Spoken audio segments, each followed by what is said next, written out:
Welcome to the first ever RupaX. All right. My name is Adrian Martinez. I will be your host for this evening. We're so excited to have you all here for our inaugural event. Whether you're here in person or joining us virtually, thank you for making this possible. RupaX, what is it? Well, RupaX is a series of live events hosted by Rupa Health, where we'll invite practitioners or speakers to come in to discuss important topics surrounding functional medicine. Tonight, we're lucky enough to be joined by two amazing practitioners, Dr. Jenny Mann and Dr. Brandy Zachary. So super excited, and we're humbled to have them here with us. Before jumping into anything, I want to go over just a couple quick housekeeping items. Number one, let's make sure that our phones are on silent if you're here with us in person. Thank y'all. Number two, let's avoid any flash photography while the speakers are up here. And then the last one, we're going to open everything up for Q&A after each presentation.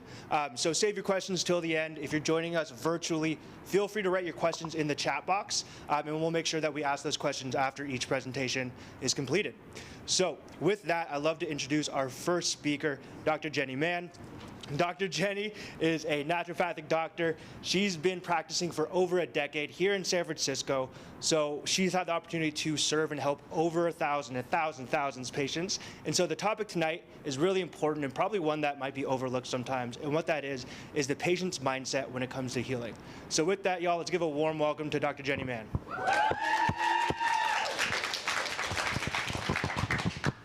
All right, thanks, Adrian, and thanks so much for being here, you guys. This is such like a blessing to be in person again and see these faces of the names I know from email, and yeah, meet you all and be in community. And I consider this community like my family. I mean, my clients, other practitioners in this field that, you know, we're kind of a small group of people that really need each other and can really support each other. And it feels good to be back in person. So thanks for showing up. All right, so yes, I'm talking tonight about healing mindset, a key to healing chronic health conditions. And I'm going to start off with just sharing a bit about my experience with healing, and then we'll tie it into some of these keys. All right.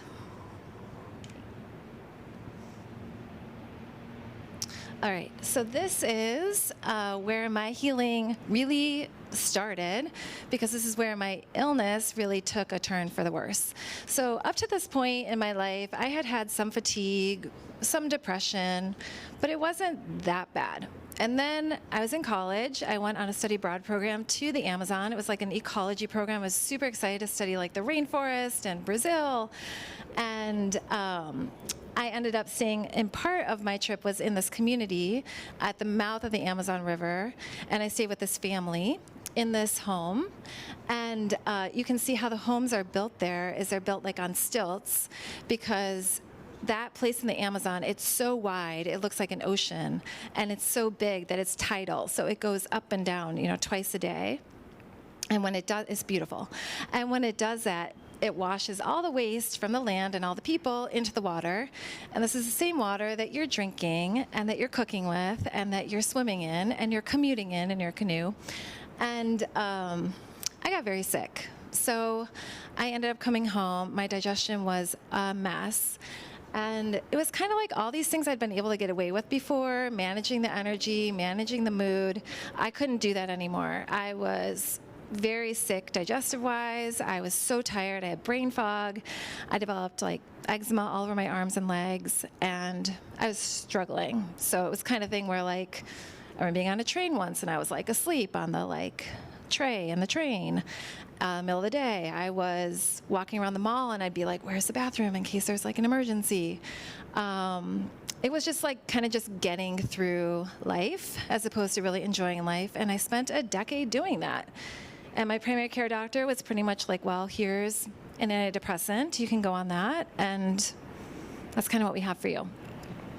So I did that, and I went to therapy, and I still wasn't getting better, and I thought I was doing all the things. I was exercising and eating healthy like I thought, and still wasn't getting better. So I ended up kind of having like a calling. I visited a naturopathic school in Portland, and I just felt like this is what I have to do. And at the time I was working at the Environmental Protection Agency, and I was like, I really want to be doing one-on-one work with people. I don't want to be doing like this high-end kind of federal work. And so I quit that, and I went to school to become a naturopath. I didn't know why. I'd never even seen a naturopath. I just felt like I had to do it, so I did it.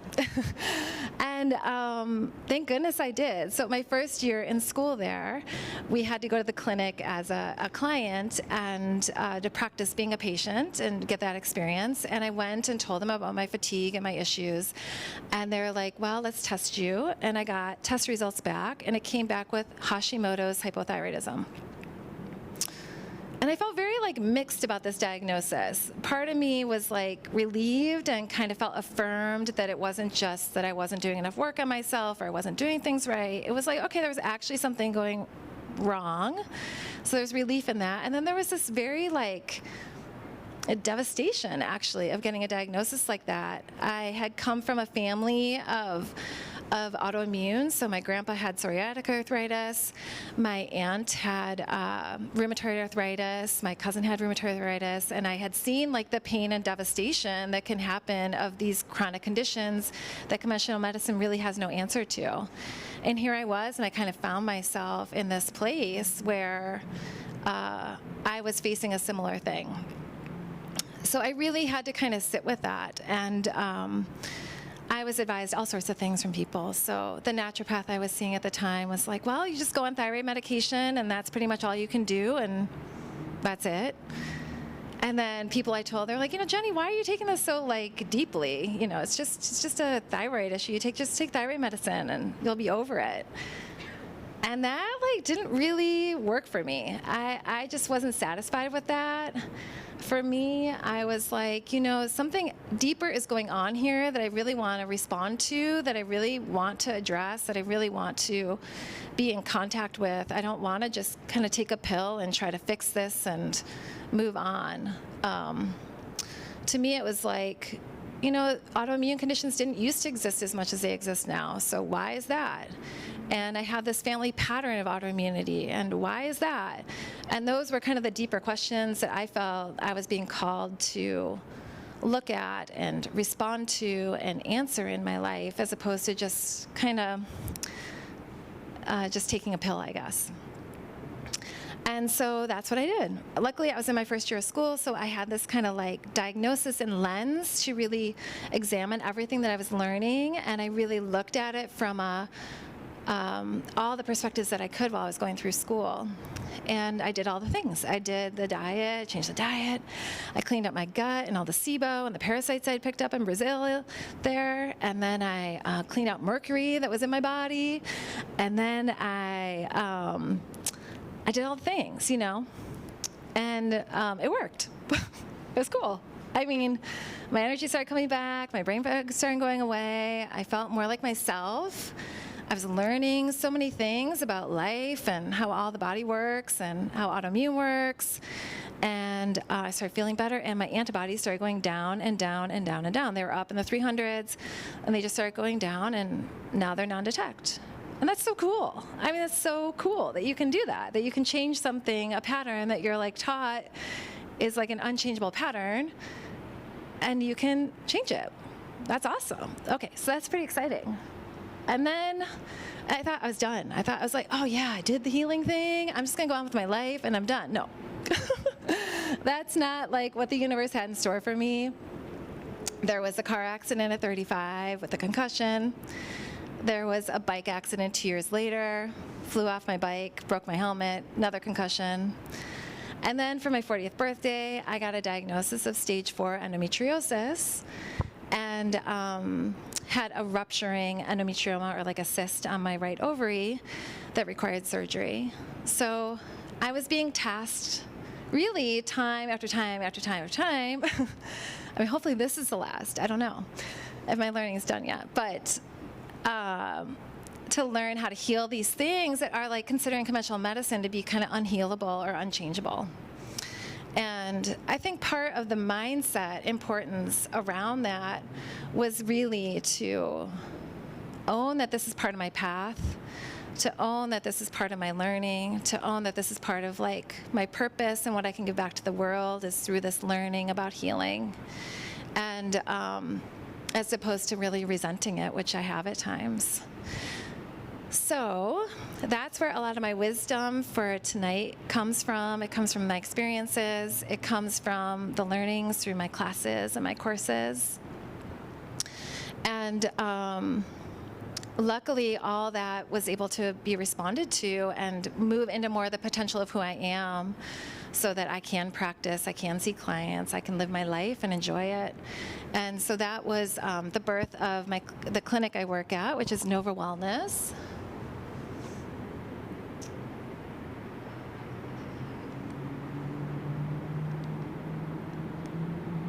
You're getting a sneak peek here.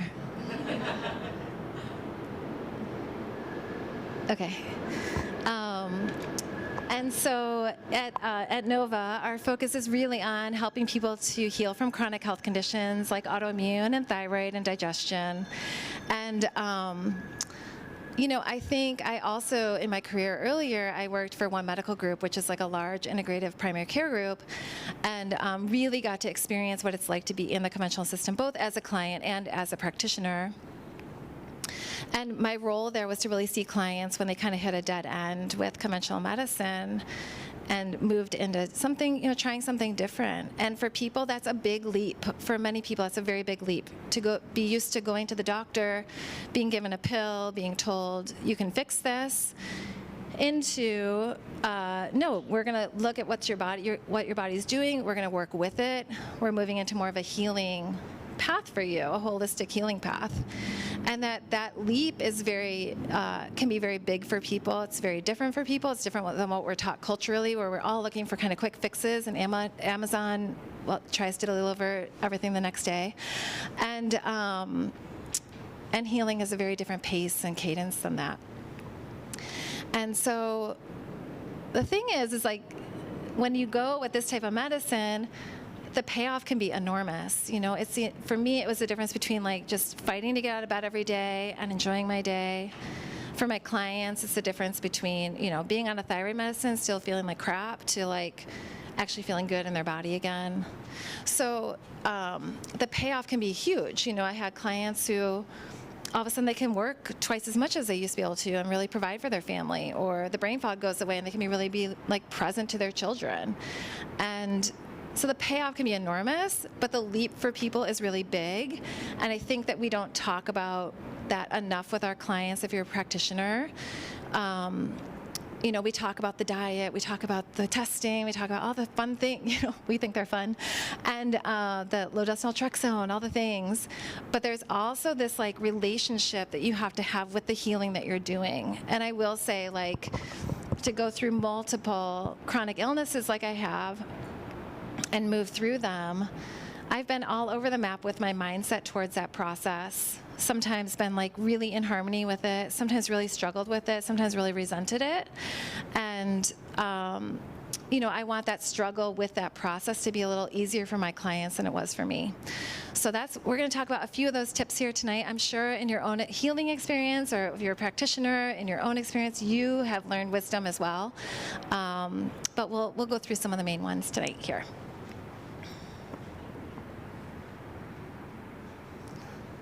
All right, the first is that we are working on healing and not fixing. So fixing kind of implies like, okay, we're gonna take this thing out of the system, we're gonna move it around and fix it, and then put it back in, and you can just zoom on with your life. And there's a lot of limitations with that, because the main issue there is, if we're being really honest, is that how you were living your life was probably creating some of the illness that you experienced that got you there. So just kind of like plugging something new back into the old life that you had is not going to get you very far. And I always have clients just say, I just want to fix this, move on with my life, and get on with it. And this just doesn't work that way. So when we're healing, it's very different. I could have been like, you know, when I had my thyroid diagnosis, I could have said, okay, I'm going to go on thyroid meds, and I'm going to feel better. and I'm just going to go on with my life. But it wouldn't have healed my gut. It wouldn't have healed the depression I was facing. It wouldn't have healed my mindset. It wouldn't have created a deeper wholeness that would have sustained me. I would have been dependent on that medication and tied to that, and the levels of that kind of controlling everything. It may not have even felt as good as I could anyways. So instead, it was more of a process of like, okay, here's this diagnosis. I'm going to surrender to this to an extent. I don't know exactly what it means, but I'm going to let go, and I'm going to examine my life and what's contributing to this and create something new. So it's really this like surrender to that unknown. There's always a bit of mystery in the healing that can feel really uncomfortable for people. But again, the reward is really great. And what I see in clients who are doing that healing work, where it's going deeper than just taking the medication, there is this confidence that comes that is really beautiful, that they can rely on their body, they can rely on their life and their habits, as opposed to just relying on a medication and being so attached to the numbers. When you have that deeper healing, you can let go of the numbers a little bit. You can let go of the labs a little bit and have that confidence in moving forward. It's a very different process than just the quick fix. Okay, number 2 here.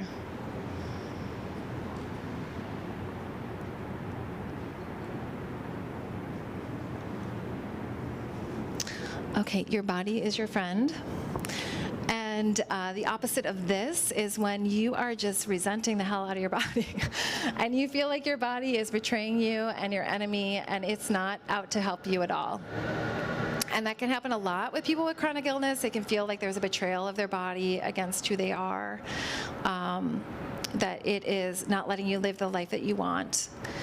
And, you know, where we start with people when we're working on their chronic health conditions is we start with an elimination diet, where you take out all the major common food intolerances and you add them back in one at a time to figure out if you have any food intolerances.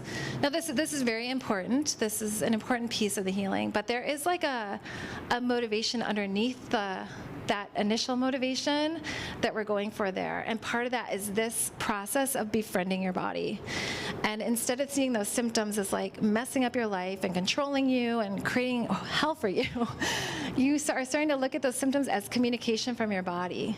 That this is how your body talks to you, that your body talks to you through your headaches, it talks to you through the depression, it talks to you through your gut, it talks to you through that like fungal toenail. It talks to you through, your uterus is talking to you through menstrual cramps, like all the things that your body is just trying to send you messages and really let you know what's up with it, what it likes, what it doesn't like, what it kind of likes. And that elimination diet process is really a process of understanding and starting to like work with your body and understand what it likes and doesn't like, and that whole piece. And then as you move deeper with your healing, you can start to tune into your intuition. You can start to tune into somatics through like somatic therapy. And it can get very subtle and very deep and very intimate. And those are the pieces for me that help me know like, yeah, I have a gluten intolerance. I figured out from my elimination diet. But I also have a lot of stuff going on. Like, I'm not speaking my voice in my thyroid. I'm not running my energy correctly, so I'm turning my energy against myself and creating this autoimmune process. I know there's something going on and things I've learned from my like lineage that are not healthy for me.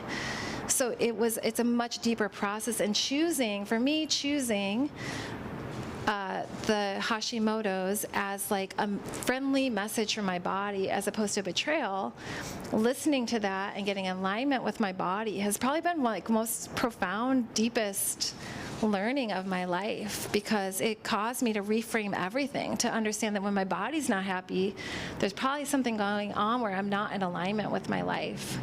And it's opened up amazing doors for me, my community, my people, the food I eat, the travels I take, the time I spend in the spa, all the things that, the learnings I've done psychologically and spiritually, it's been like what a good friend would do for you, tell you the truth and tell you where you're off.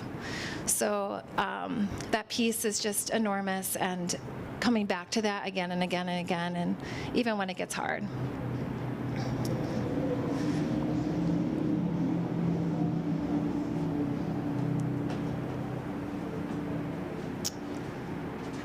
Okay, healing is not linear.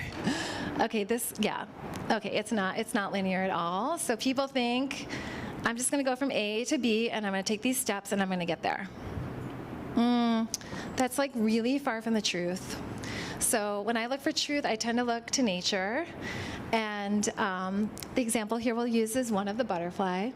And I don't know about you, but I just thought the caterpillar like crawled in the chrysalis, and then it grew like its legs, and it grew its antenna, and it grew its wings, and then its body, like the caterpillar body, just became like the butterfly body. But this, maybe you all know this, but this is not how it works. Like the caterpillar completely turns to goop and completely disintegrates, and then its cells like change into a different animal. So that's basically what you're doing time after time after time when you're doing your healing. It is goopy and messy and uncomfortable and not very fun at times. And that's just like the nature of transformation. It's like you kind of have to turn to some goop before you turn into something else. And I guess I wish someone had told me that, because I had this perfectionistic like expectation of my body. And I had to really struggle and let go to that like process of becoming goop and reforming myself again and again. And the ride is much more like this and sometimes like this. And when you're in those dips, you will think like you're going backwards and things are just moving the wrong way if you don't have some of this knowledge. And then what happens is like you'll just pull out of the process before you get to go through to that new thing. So building some stamina around that goopiness, building some like tolerance of the uncomfortable is critical to that transformation.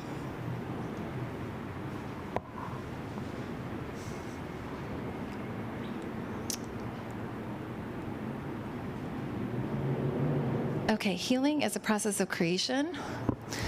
So the idea here, I think the opposite of this is when we're like, this is about kind of, I'm going to control this. I'm going to control this illness. I'm going to force this, that kind of thing. Or I'm going to fight this illness. This is about fighting, and really it's about a working with. So we're all creators, and I think we've forgotten that part too. I think a bit of that power kind of got taken away from us. And reclaiming this idea that we have a power to create our health, that we're in constant creation of our lives and of our health. And this is why we call the clinic Nova Wellness, because we are creating new wellness. We're not just focusing on illness, we're building wellness. And we have these choices all the time: the food we put in our body, the people we surround ourselves with, the thoughts we have, the spiritual connections that we have. It's all about building wellness where inflammation and disease and these things can't exist. And the other piece of this is like, you are the creator. You are the creator of your health. And, you know, we're taught, go to the doctor and they'll kind of fix you. But really, you are in that place of power of creating your health. And we really see in our clinic as a doctor as the guide or the supporter of you in that process. But ultimately, we want you to know that power, that you are creating health, and not just in the short term, but for lifelong health. We call that kind of cultivation of health. Just like a garden or a gardener, you know, they're constantly tilling the soil and planting things and fertilizing things and water things, that you learn these skills in order to build health into your body for the rest of your life. Just that power of creation, you know, I want all of us to know that.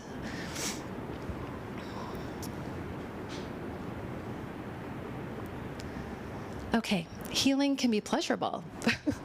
The opposite of this is like going to a birthday party and seeing that chocolate cake that's full of gluten and sugar, and like knowing that's gonna like upset my belly and make my skin break out and like not enjoy the next few days of my life, and then resenting the hell out of the fact that I can't have that chocolate cake and being miserable, you know, just feeling like, why can everyone else have the chocolate cake? Why can't I have the chocolate cake? I'll never be able to have chocolate cake. The whole spinning thing that can go on and on and on about being left out of life because you're on this journey. Because it's so radical to do this journey, you know, not many people do it. And really cultivating that the attention to be on pleasure. You know, what can I have? What do I still enjoy? The trips to the farmers market, the figs that are in season, the squash that you're going to cook for dinner in this beautiful fall night, and focusing on that. And so it's a pleasure on that. It's a pleasure of like going to the sauna and soaking up the heat and having a good sweat, or going to the banya and meeting people there while you're taking care of your body. And I think that the other pleasurable piece that can come out of this is really the fulfillment of the learning, the fulfillment of the people that you meet, the fulfillment that you can get from like learning new concepts and seeing new things and trying new foods that you never would have tried otherwise. And that focus on pleasure just makes experience so much more enjoyable.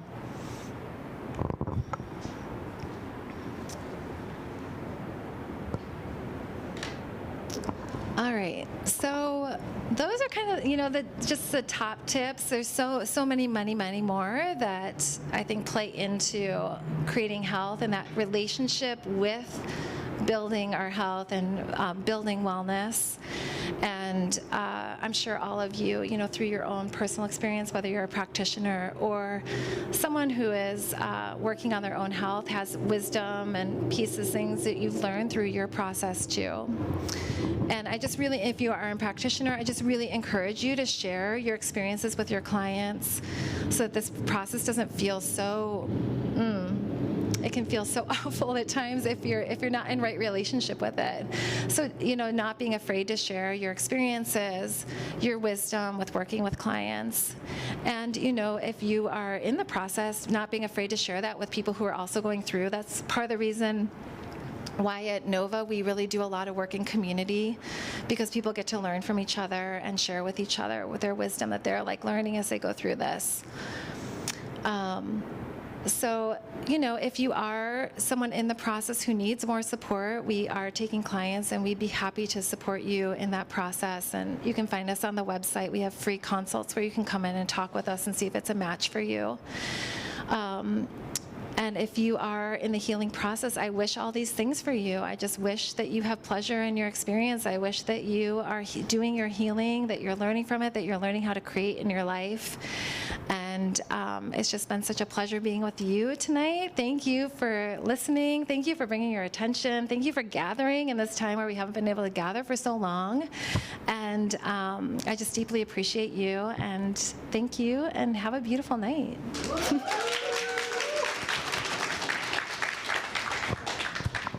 Thank you so much, Dr. Mann. We do have a question that's a very important question coming in from the chat, and it is, do you work in telehealth for individuals who might not be available in San Francisco? Yes, I do work in telehealth, but pretty much only in California. But you can be anywhere in the state. Perfect. And we do have a question from the audience. You talk about patients not liking their body. I'm curious what you do if someone comes in and they just really aren't comfortable in their own skin. How do you work with that? So I'm going to just repeat the question so everybody online can hear. The question was, with patients who might have some body issues, who are unhappy with the way they look, how are you treating that type of mentality towards that individual? Yeah, I think all of us have that to some extent. It's implicit in the culture that we're in, that we don't like a lot of who we are. We think our body should act a certain way. And I think that there's what we try to do is really normalize the fact that healing is part of life, that it's actually more normal to feel like things are going wrong, to feel like you're not feeling well, than it is to feel that things are absolutely right. So it's a process of normalizing, I think, just what it is to be human and to have a body and the things that happen with it, to normalize, how people look and the differences that we have there. It's just such the cultural norm is so tight, and trying to loosen that up a bit. And then I think the second part of that is really that the process of going through and finding out, what does your body like? What's going on inside your body? The testing, the nutrition, the meditation, all the pieces that we work on just build this confidence that is so different than the external confidence we get from Instagram or things like that. It's a deep internal compassion and love that we're cultivating through this process. Yeah, not necessarily easy. I'm the oldest guy around here. How late is too late to start office? Oh, okay. Do you want to repeat it? Oh, how late is too late to start?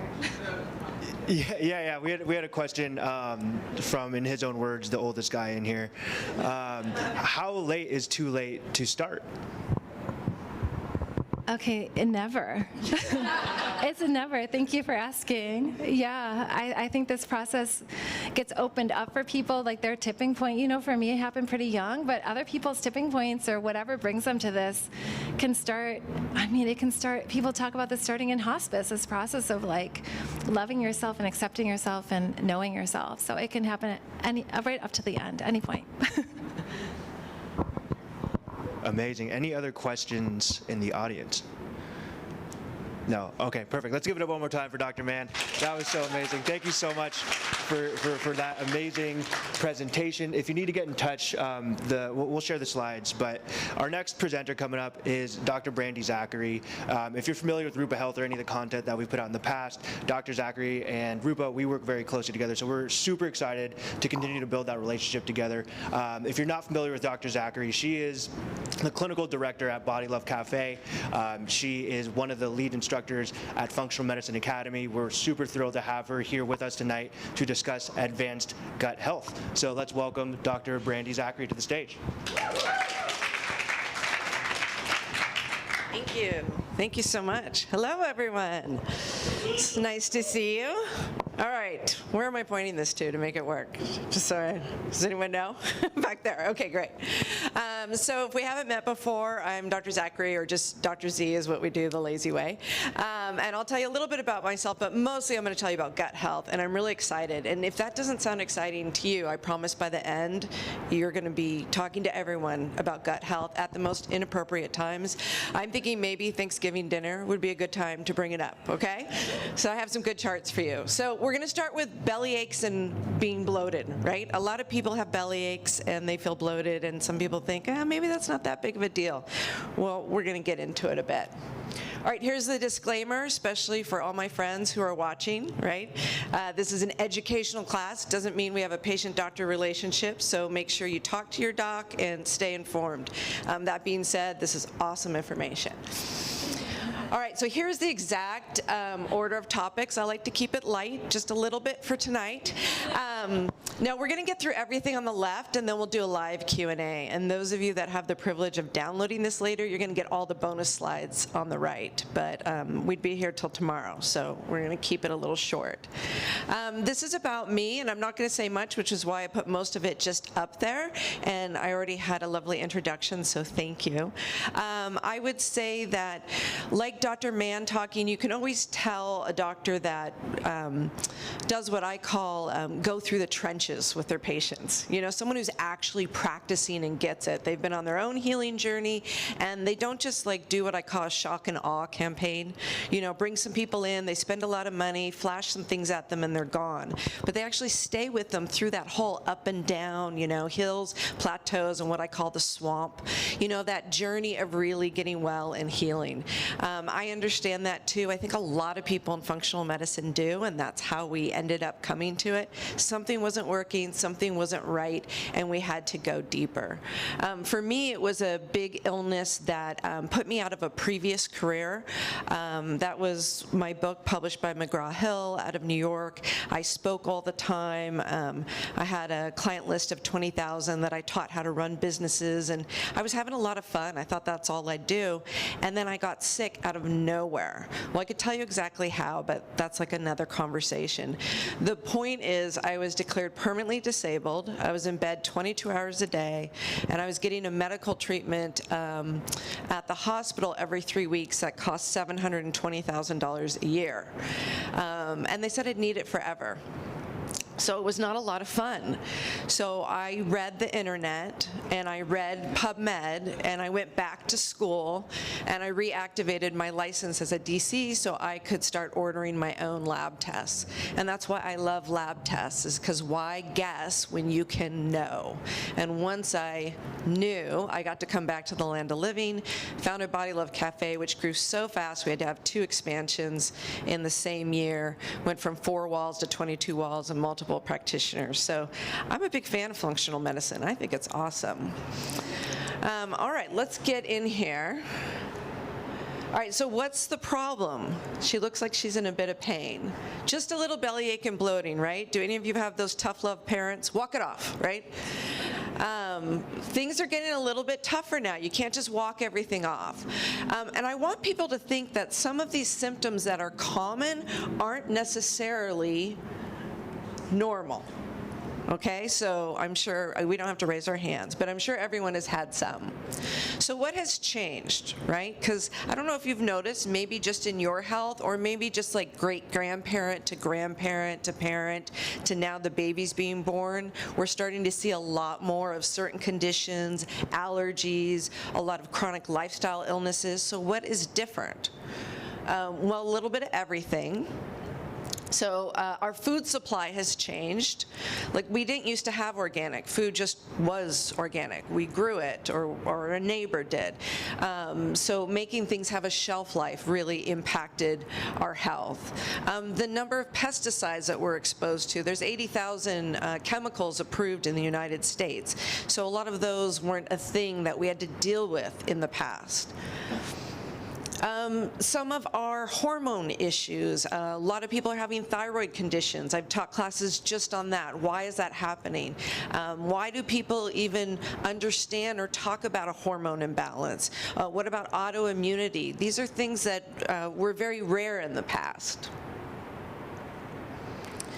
DNA, so our understanding of genetics, our understanding of epigenetics, that it's not just the genes that you are born with, but how your lifestyle and your choices then express those in your life. That's good and bad news. The bad news is you can't fake it. I've tried it. It just doesn't work. I guarantee I've tried every lazy way to be healthy with not being healthy, and you do have to do the work. If I had a shortcut, I absolutely would tell you. But the good news about it is that your genes aren't your destiny anymore, right? So you could have a propensity for something, but it's not a death sentence. So a lot of control we have. One of the things getting in our way are our lifestyle choices. So too much screen time. A lot of that didn't exist before, right? Some of you are as old as I am, and you remember like when cell phones were like the size of a boot. Our mental health, we're having a lot of mental health challenges. We're more medicated than ever before. And I'm not anti-medication. It can be life-saving, absolutely. But we sort of give it out like Tic Tacs, right? We want to use it judiciously when it's needed. And by the time you start getting multiple medications, you're sort of in an experiment, because we just don't run tests that way. We test medicine, you know, singularly and for a short amount of time, and usually on men around 150 pounds. So all these other variables we don't have information on. Oops, sorry. Our gut bacteria, antibiotics, a brilliant discovery, but then we tend to overuse it a bit, and it hugely impacts our gut bacteria. And just learning about our gut bacteria. This stuff is really exciting. I used to hand out these studies to my patients until they told me it was too boring. But learning how the gut and the brain actually talk to each other. It's not a theory anymore. We know it. It's proven. We know now that the thoughts you have and what you think about stress in your life will actually have a physical transformation in your life, in your health. We learned this with some Gulf War studies. This is why two twins, right? Same DNA could be raised in the same environment, experience the same trauma in the household, and for one it rolls off the back, and the other one it's quite devastating and sets them up for a lifetime of health issues. So what you think about it has a direct impact in your health. I'll give you one quick example, and this was from the research study. If you perceive something as stressful, the hormone cortisol will rise. If your cortisol rises, SIG-A goes down. SIG-A is secretory immunoglobulin A. That's your first line of defense in your nose, your throat, your lungs, your mucous membrane, viruses, can we say, gut health, right? So when SIG-A goes down, you are prone to an infection, you then get an infection. So a thought creates a physical reality. Amazing, and we now know that as fact. Okay, so a quick little digestive tour. I won't give you like the whole long detour, but basically you can think of it like mouth to anus. It's one big long tube. So when you put something in your mouth, yes, you put it in your body, but sort of. It has to get assimilated. It has to get across that gut barrier into your body, into your bloodstream, to then be racing around everywhere. That's truly in your body. And you putting things in that you want there, or are things getting in that shouldn't be there? And then the crazy thing is it is one lung environment, but each place is different. So I describe it like a kid moving through school, right? Preschool, kindergarten, elementary, junior high, all the way to college. Same kid, same path, and yet each environment is dramatically different. And so you may have a problem at the stomach level, and then you may have a problem in your colon, your large intestines, and you can't say, well, I'm going to take this just for the stomach, you go over there, behave, and I'm going to take this just for the colon, right? It's the same tube. So that's part of where, as practitioners, we get to be so creative and we have those challenges. How are we going to triage this? Do we need to change the order? Do we need to prioritize? Do we need to mix and match? So lots of fun. I have a lot to show you, otherwise I'd go through this more, but if you have questions, ask me. Digestive disorders, just a few. These are always fun to deal with, and a lot of people think, you know, just a pill for every ill. But just like it was shared earlier, if something's going on, there's a reason for it. And that's what functional medicine is really about. It's a philosophy. There's so many different people and practitioners and licenses using it. But instead of looking down at that smallest piece, we look backwards and say, why? You know, if you have SIBO, if you have IBS, if you have gastritis, if you have acid reflux, why? Instead of just quieting it and trying to ignore it, what is the domino of effects? What is the function leading to it? And how far back can we go to see what kind of remedy we can bring into place? Okay, a common diagnosis is irritable bowel syndrome, IBS. It used to be just a catch-all diagnosis. In some ways, it's still used that, but we know so much more about it now, and it's a true physiological illness. Does it have impact in the world? You bet. 40 to 60 million in the US and 1 billion worldwide. That's a conservative estimate. It impairs work and daily activities, can be a substantial burden. Not everyone talks about it, but I can tell you as a practitioner some of the things that we hear behind closed doors, and it could be even your buddy and you don't know, and it could be that their whole day is regulated by this, where they go, what they do, when they work, whether they're going to go to someone's wedding, all those types of things. Canadian GI Society estimates only 90% of those suffering actually get help. And in the US, $10.5 billion in direct medical costs. That's a lot. That wasn't even looking at the cost of impacting school and work loss productivity. So it's a disorder of the large intestines. And we're learning more, for example, post-infectious IBS and the number of cases, we can test for it now, that come from food poisoning.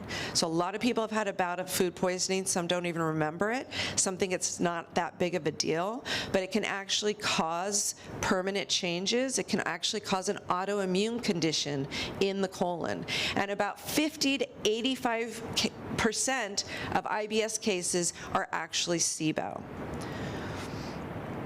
All right, so what is SIBO? Small intestinal bacterial overgrowth. And what it's naming is, small intestines is naming the location, because you're supposed to have a lot of bacteria in your lower intestines. That's your microbiome. We could talk endlessly about that. It's fascinating, and we're still learning more about it all the time. And it's fun to be my kid, I'm sure you can imagine. But these are the things we talk about. You wouldn't believe how much your gut bacteria actually controls not not only, how you feel and how you think and your mood and your immune system, but your personality. Now, that's fascinating. I always say, if I hate my husband, I know I'm getting a cold. So we know. Everyone has their tell. That's mine. Otherwise, he's a sweetheart. The other thing SIBO names, besides location, is the type of organism, so bacteria. So the small intestines, that's the part that looks like spaghetti up here, right, between the stomach and the large intestines. It's about 15 to 22 feet long, depending on the individual. It's a very important area because it's where we absorb our nutrients. It's not sterile, but sort of mostly. We're not supposed to be having bacteria hanging out there, because when they hang out there, they feel like, oh, I just hit the buffet at Vegas. This is fabulous. And they compete. They love your nutrients. They particularly love sugar and carbohydrates and highly fermentable foods. And then they're just in there tooting away. They release gas, and that makes you bloated. And if you haven't had this experience, it might sound like, someone's bloated. Who cares? It hurts. It doesn't feel comfortable. And it doesn't matter your size. You could be a petite little thing. You could be obese. It doesn't matter. Bloating is uncomfortable. And it can, one of the classic signs is I woke up, I felt like myself. By the end of the day, I looked 6 months pregnant. Those are what you'll hear patients say. All right, so that's the brief description of SIBO. Here's some of the signs and symptoms. So for patients, you might be experiencing some of these things, and for practitioners, these are some of the indicators to order a SIBO breath test. So that's really our gold standard in most clinical settings, is to get a SIBO breath test. I recommend the 3-hour lactulose test because I want to see it not just in the small intestines, but on the way into the large intestines. And a good practitioner doesn't just look at, positive or negative. There's a lot of information on there that you can see the highs and the lows, and where does it peak, and where is it in this person's body, and what type of gas is it. So that's a whole nother class, and Rupa has that, by the way. So if this topic intrigues you, go to their university. They have a recording that we did. But some of these things you might not have thought about, like acne or food allergies or depression, but absolutely can be from SIBO. All right, so what is actually happening? I'll let you sort of read through this because there's a lot of details, but I'll give you the short version. They're hanging out in this area. They're not supposed to be, this lovely bacteria.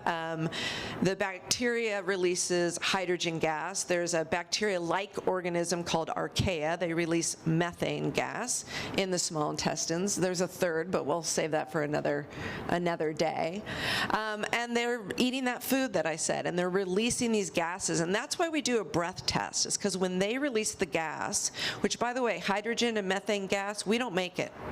So that's part of why we can test for this. As humans, we don't make it, but the bacteria and the archaea make it. And it gets from, so you wonder, like, how does this work? It gets from our intestines into our lungs, and we breathe it out. So that's why you do a breath test. And then what happens? Like, well, who cares? All right, maybe you're a little bloated and you're feeding some bacteria. It doesn't matter. For so many reasons. For one, you could end up malnourished and starved. You could be 300 pounds overweight and be malnourished. So this is not a size thing. You could end up with leaky gut, intestinal hyperpermeability. So if you think of your gut like a little fence, some things are supposed to get across. That's how you get your nutrients. But if that fence is looking a little mangled, a little broken down, it hasn't been repaired, then things are getting across that shouldn't. So what happens in your body? Because when I say get across, now I'm talking bloodstream, right? So we went from that gut tube to now we're in the bloodstream, and your body says, oh no, this is not supposed to be here, and now you're launching an immune activation. It's seen as a foreign invader. This is one of the steps in autoimmune conditions. And if you have a leaky gut, this is one of your barriers. We also have barriers in other parts of our body. Our skin is a barrier. Our lungs, our brain brain has a barrier. So we tend to say now, leaky gut, leaky brain. So there's a lot, we could start talking about dementia and Alzheimer and all these other things. So you want good barrier health throughout the whole body. And when that bacteria gets in the bloodstream, it depends on what's getting across, but the bacteria has a little protective layer around it. Sometimes I describe it like how a skunk has a smell, or porcupines have the little prickly needles. And bacteria, they want to live, and there's more of them than you. They used to say 10 to 1. Now we know it's about 1 to 1.34. But there's a lot of them, so we have to share this space. It's like a duplex, right? And we have to get along with our neighbors. So they want to live, and on the outside are these types of endotoxins. And one in particular is called a lipopolysaccharide, or LPS. And those guys are pissers. They just make you feel awful. And we can test for that. So you can get a simple blood test and see if your lipopolysaccharides are elevated. Inflammation, one of the swords in the body that causes tons of problems. So do you guess at this, or do you test? I like to test. I'm not saying you have to get all of these. That's part of your job as the practitioner, is which one or two is needed. But you can get a leaky gut barrier test. You can get a micronutrient blood test to see what nutrients aren't being absorbed. You can get a SIBO breath test to see if SIBO is there. You can get an advanced stool test to see what's going on in the colon and see if there's a fatty stool. You can get an allergy food sensitivity lab to see how your body's responding, and do you have a true IgE allergy, or do you have a food sensitivity? So my favorite one is 5 markers. It's a really complete panel. Let's see. You can get that blood test I mentioned, the lipopolysaccharide blood test. I love that. You can get several different markers, simple, low-cost labs, very helpful when someone knows how to read it, that looks at inflammation. What kind of inflammation are you dealing with in your body? And that last one that flashed by was autoimmune and immune. There's actually some really amazing testing out there. We can do some simple ones, that's fine. But for those who want to know, we actually have some advanced labs now that can look at your risk of autoimmune and immune disease 5 to 15 years in advance, and test for a number of different conditions. So very helpful. Okay, this is SIBO Care, and again, those who are interested, we teach this in a much more detailed class, but this is our flow chart that we created. So I dealt with SIBO in the past. I've helped so many patients deal with it, and when I was dealing with it, I just worked with every special, sort of winding my way around the world, even to Australia, and each time just doing the work and then sort of outgrowing, taking it to the next level. So I actually created this myself and consider it, obviously I'm biased, but consider it very complete. So, the person feels miserable, you need pre and post testing, you need to resolve digestion. Meal spacing is often essential to complete the digestive process. You need to deal with structural issues. So a lot of people don't realize there's a structural component. So those of you watching that are body workers, if you can learn how to work with SIBO patients, that's a very important service. All sorts of different visceral manipulation, gut issues, dealing with scar tissues, that's a risk factor for SIBO. SIBO protocols, so there's 3 categories of protocols: antibiotics, herbal antimicrobials, and then the elemental diet. And often people need to do more than one. Unfortunately, SIBO has a very high relapse rate, about 85%. And the reason it's such a high relapse rate is they don't solve the reason why. Because even though SIBO is a condition, really it's a symptom of something else. Dealing with stress techniques and vagal tone. Again, we have to actually make the change. I tried to cheat them. They just don't work. You have to actually, make the life change. If you're stressed and you're in the C-suite and you're going crazy and you're dealing with SIBO and you do everything else right and it's not working, you might have to deal with the stress. Resolving constipation. I've taught classes entirely on constipation. Extremely common. No one's ever going to heal if they stay constipated. Any condition. So It's like having garbage not picked up for weeks on end. It's not a good idea. You have to resolve slow motility, so things moving too slow through here. Prokinetics are a class of agents that help push things from the stomach into and through the small intestines. That's an issue for SIBO. Resolve fungus, so about 2/3 of patients dealing with SIBO also have a yeast overgrowth, typically in the form of candida. Resolve other issues. There's often hormonal issues going with it. For example, those who are dealing with hypothyroidism, that is a risk factor for getting SIBO. Any dysbiosis in the large intestines, any leaky gut, and then prevent relapse. So there you go. There's the whole thing. All right, MMC, migrating motor complex. See all these fun words you get to bring home now. So this is a wave, mechanical, chemical, and neurological, and that's that wave I was talking about that pushes from the stomach into the small intestine. So for a lot of SIBO patients, it's either broken or underperforming. Prokinetics are the agents we use to stimulate it. But the one thing people don't realize, this whole thing about meal spacing, if you're someone who's dealing with SIBO and you snack all day long, it's going to be hard to recover. Because this wave, it happens naturally in someone who's healthy about an hour, hour and a half after you're done eating. And then it takes about an hour, hour and a half to complete. If you take even one bite of food, or you have a cup of coffee with cream in it, or something that has nutrition, it will stop that wave. And so for someone with SIBO, that's really a problem. So if we can get them to do 4 to 5 hours between a meal, that alone is just life-changing often for them. It also means they have to have a balanced enough meal. If it's just like, chips, they're going to get hungry fast, right? But if they have a balanced meal and they're getting some protein and some good fats, then going 4 to 5 hours is a piece of cake. Sorry, I mentioned cake, but you can make cake with protein and fat. We've done that. Okay, let's keep going. We have a chef in our office, by the way, so she's awesome.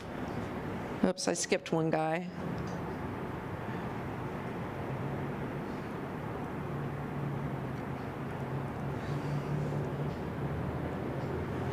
Okay, prokinetics, that's, all right, I'll just tell you. Prokinetics are what stimulate the MMC wave. There's only like 2 prescription options, and one has pretty high cardiovascular risk, so no one wants to do it. The newer one has less cardiovascular risk, and it can be helpful for patients, but most tend to complain that they end up with loose stools or they're getting stomach cramps, they don't like it. But it is an option. The other thing that's a pain is because it's relatively new, insurance won't necessarily cover it. It could be $500 a month. So that's problematic. We do have some natural herbal agents, not too many of them, but you do have some more choices, and they work very well. So if someone's willing to go that route, that can be helpful. Okay, SIBO preventing relapse, that's the name of the game. You get better. How do you not have this come back again? So these are the keys that I really find most helpful. Everyone's going to be a little unique, but having a good digestive aid, because if you're not dealing with digestion right up top, then nothing all the way down is going to work. Dealing with that MMC wave, so having a prokinetic, bringing in meal spacing. Sometimes the first 3 are enough. If there's constipation, resolve it. Some patients might need LDN, low-dose naltrexone, particularly if they have a lot of other issues and some autoimmune issues. So if you're a patient, ask your doc about it. If you're a doc and you're not familiar with that, look it up. There's some research trusts and a lot of MDs and DOs that have shared their clinical experience with that over the last 40 years. And then stress management, dealing with some of the structural issues, belly breathing, visceral massage, improving vagal tone. There's so much we could say. All right, SIBO, why would a patient not get better? First thing, insufficient testing. If you don't test, you don't know. First of all, do they even have SIBO, right? So I want to know before we're going to do a SIBO protocol. It's involved. Let's make sure that's really it. And then post, is it gone? Maybe they didn't do the protocol long enough. Maybe they didn't vary it. Maybe they needed a biofilm buster. So not only are these critters often in the wrong place wrecking havoc, but they build what I call apartment buildings. so they can hide from your body's natural defenses and hide from the supplements, the herbs, the antibiotics, whatever you're using. So sometimes we have to break that down, and that's a biofilm buster. Maybe they didn't have a prokinetic, they didn't deal with stress, they didn't know when to bring probiotics in.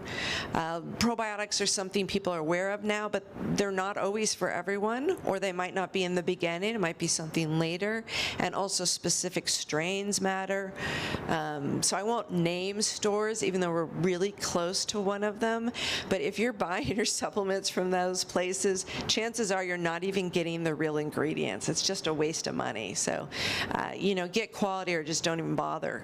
There's a lot you can do lifestyle-wise, but if you're going to get supplementation, get the good stuff you can count on. There may be some complicating issues like autoimmunity, scars, immunodeficiency. Maybe they forgot about upper digestion.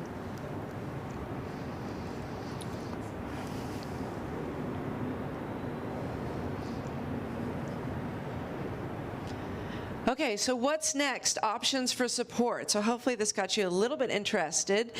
So Rupa Health University has a deep dive on SIBO and many other educational classes, colon health, stool testing, hormones. So really take advantage of those free resources that you have. There's also coaching and other classes that are available. And then what questions are on your mind? Hopefully a few.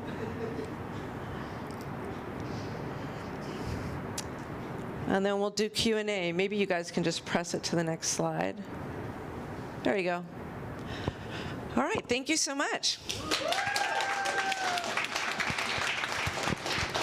Amazing. Thank you so much, Dr. Z. Yeah, we're going to open it up for Q&A before we close everything out. So in the audience, is there any questions for Dr. Z at this time? Oh, a couple. We'll go Ben. Yeah, are there any brand new lab tests or upcoming in the next couple of years or 5 years that you're excited about? Are there any what? Say it again? Upcoming lab tests for GI stuff, brand new ones or Brand new ones? So I'll repeat the question into the mic, and then we'll pass the mic to you, Dr. Z. So the question was, is there any upcoming lab tests in the near future that you're excited about for GI? I don't know about brand new ones, more about combining. So what I've been teaching, so I'm training 5 practitioners right now in my practice, and one of the things I've been teaching is instead of just looking at a lab by itself, but look at how they're interconnected. Look at how a marker on that stool test impacts hormones, so then when you see the hormone test, you can tie it into that, and then you can look at that intestinal barrier test and see what's floating around in the blood and tie it back to the stool test, and then see these clues that came up in a CBC with differential that no one was paying attention to. So I think the use of them sort of excites me more. But as far as new, we're pretty geeky when it comes to labs, so a lot of things that anti-aging clinics talk about we've already been using for years, so they're not new to me. You guys might know if there's something else new, but I just, one of the stool tests, I just talked to their top scientist, and he was saying, well, what else do you want on there? And I was like, your test is pretty darn good. I like it as it is. We're going to take a question from the chat real quick. If SIBO test is negative, what would be another diagnosis, especially if the symptoms are so similar to SIBO? And is the SIBO test very accurate? Good. That's a really good question. So like any lab test, it's just the most amazing information, but you always have to tie it back to the patient. You have to look at the clinical picture. And sometimes you might have a lab that looks like a hot mess and the patient doesn't present as a hot mess. So then you have to look underneath that and why. So you might not be doing an aggressive protocol with someone who doesn't necessarily have a lot of signs and symptoms, and vice versa. So if a SIBO test came up negative, first of all, is it really negative? So just because the lab says it's negative, if you look at the research, for example, for methane to be positive, it needs to be 10 parts per million, except Dr. Mark Pimentel, who does all the research out of Cedars-Sinai, he would often prescribe a protocol if it was between 3 to 9. So you have to be able to understand those types of things. We also have more advanced knowledge about SIBO now. There's new kids on the block we didn't didn't even get to, but it's in that video training, like talking about hydrogen sulfide and what that does and what those symptoms look like. So you could have a SIBO test that's negative, all the signs of symptoms, and you could have what's called a methane bloom in the large intestines. We've also, this is one thing new, not a lab, but we've learned the last couple years that methane can actually feed itself, which is a challenge, and it can move on its own from the large intestines into the small intestines. So that kind of knowledge gets more and more interesting, and what we're learning about, like SNPs, single nucleotide polymorphisms, your genetics, there's still so much to learn about that, but seeing those connections are amazing. So what else causes bloating? A lot of those symptoms, Candida can. Any type of dysbiosis in the large intestines can.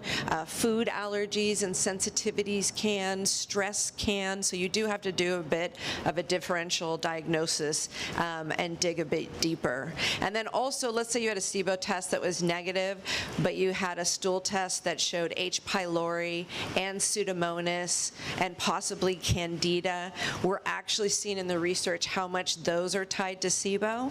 So even if a test was negative, you might still need to do a protocol. The tests themselves are very accurate, but it's also, you could have a user error. Did they do it correctly? And the lab's pretty good at catching if they make a mistake, but if they didn't do the prep diet correctly, you know, little things like that. So you have to keep that in mind. Amazing. And we have a couple questions in the audience. We'll go the one in back. I apologize, there's some rain that's coming down here in San Francisco right now, so if you're catching that, that's what the noise is.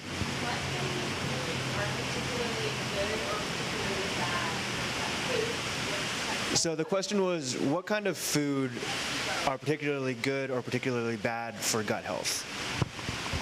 This is a fun one because there's not just one answer.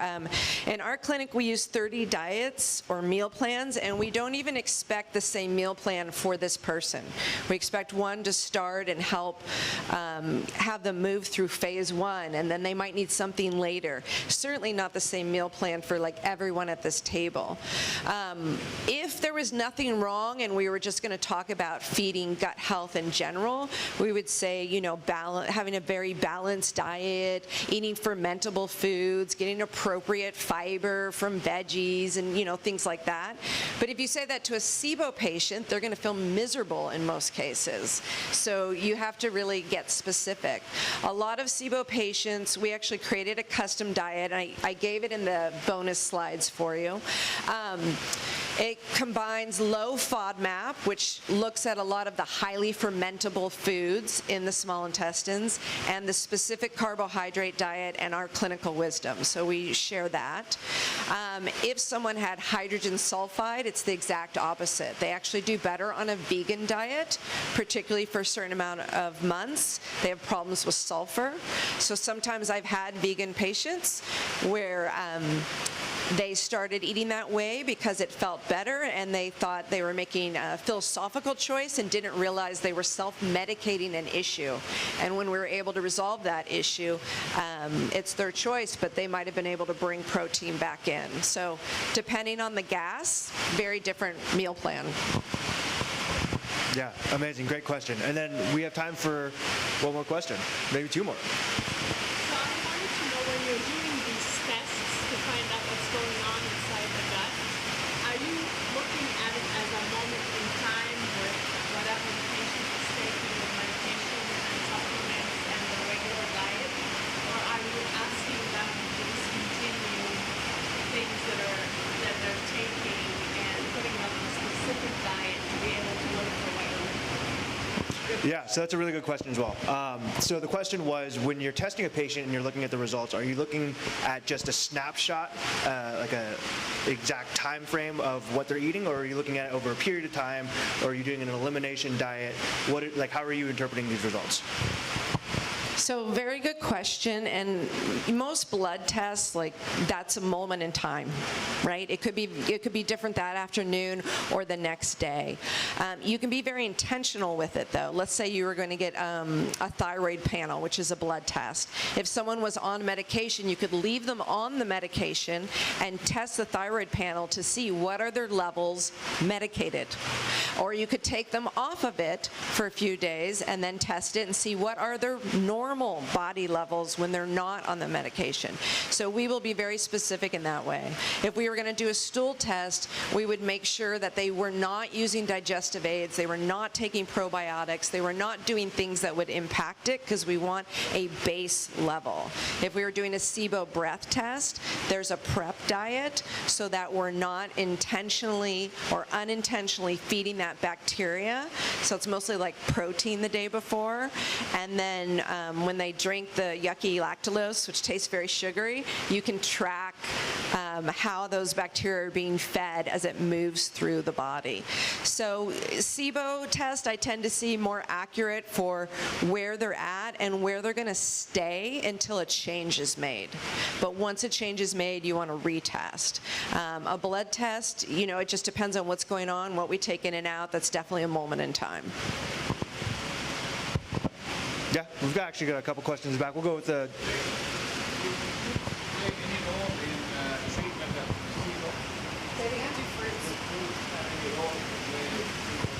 So the question was, do fruits have any role to play in the SIBO? So you can actually look on the SIBO diet, or you could even Google like low FODMAP and high FODMAP and get some pictures and see which fruits ferment more and turn to sugar easily. So it's not that fruits are to blame, but if the condition is there and the bacteria is there, they like to feed on it. So they like to feed on the sugars. So a SIBO diet does not cure SIBO. It won't resolve it, but it just helps with the symptoms, and that can bring a lot of relief for someone while they're working on protocols and treatments to make a difference. The goal is not to leave someone on a low FODMAP diet long term, because we want them to have a lot of good sources of fibers, and we want them to be able to eat fruit and get all those phytonutrients. So if they can resolve it, those things come back in their diet. If they have something, maybe they had a bowel resection, maybe they have a traumatic brain injury, maybe they have a irretractable thyroid condition, something that makes it that their SIBO cannot be resolved and they have to do maintenance, then there's some foods they might want to just leave out because it just has it act up too much and makes them too miserable. So fruits by themselves aren't bad. It's just what's going on with that person, and is it feeding a negative process? Sure. And yeah, we have one more question in the back. So, how common are biofilms when dealing with SIBO, and what are natural agents you throw out of biofilms? So the question was, how common are biofilms when it comes to SIBO? And I missed the second part. What are some natural agents that you can throw at biofilms? I was like, I could flip for, I have a slide that shows that. But biofilms are fairly common. I don't give a biofilm buster to everyone right from the start, because I'm trying to always keep it as affordable as possible for them. But I give them instructions from the start. And what I will tell them is it too easy or is it too hard? Oh, this is fabulous. I love it. So yeah, there's one that says biofilm busters, and you'll see it somewhere. So the too easy, too hard instructions are, anytime you're working on something with the gut, it's not always a simple picnic, right? So there should be some change that you feel. So if they're taking agents, whether it's prescriptive, natural diet, and they feel nothing, then it's way too easy. So I don't want them to wait to the next appointment. I want them to reach out, and that's when I bring the biofilm buster in, and I'll tell you which ones. If it's too hard, same thing. We don't want them miserable, because when they kill these things off, remember how I said there's an endotoxin and that can get in the bloodstream? So when you kill them, they have what I call a Shakespearean 7-act death scene, and they do not go quietly into the night. And you're going to feel it. So if you're feeling it too much, then it could be we're going too fast. We need to cut it in half or take some days off, or maybe they're not detoxifying, and we need to look at liver health. So liver is going to be involved, kidneys are going to be involved, they need to be pooping, right? Things need to be working. So we might use a binder in that example. But a biofilm buster are usually a combination of different enzymes that we know break down that slimy capsule. And you can see a biofilm if you like look under your sink and take it apart, that sliminess, or if you've ever fished and caught a fish and there's scales, that nasty sliminess, those are biofilms. So if you think of this all as plumbing, we can have biofilms in there. And then when you take a biofilm buster, and so there's several of them right there, like Biofilm X is a pretty powerful one. Interphase Plus is good, a little bit sort of mid-range. The Natocerazyme is probably the softest, most gentle. Most people use that for like if they've had a stroke in the past or they're worried about clotting, but it's the same enzymes you take for the gut, so I love it when something does more than one thing. But if you break down a lot of those biofilms at once, then you can have a flood of bacteria or yeast into your body and feel really crummy. So that's why I always give this variance of dose, like 1 to 4 a day, depending on how you feel. If they feel nothing, they're working their way up. They feel miserable, back it off or take a break. So really giving patients permission to be in control of that process. But if something, it can be very needed, but if something makes them feel crummy, it's going to be that biofilm that does. Perfect. So that's all the time we have for this evening. Let's give it up one more time for Dr. Z. Thank you so much for spending the time. And thank you all for joining us this evening for our first ever Rupa X. So happy for you all to be joining us tonight, and thank you, thank you, thank you.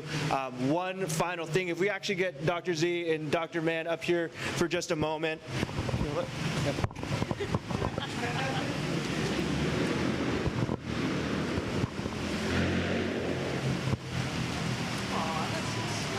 Got y'all. Want to give you a little present. Thank you so much for being our inaugural speaking guests this evening. So thanks to everybody for joining. Hope you'll have a good night. Feel free to stick around. I know it's raining here, but we have plenty of juice shots to go around. So thank you all. Have a good night.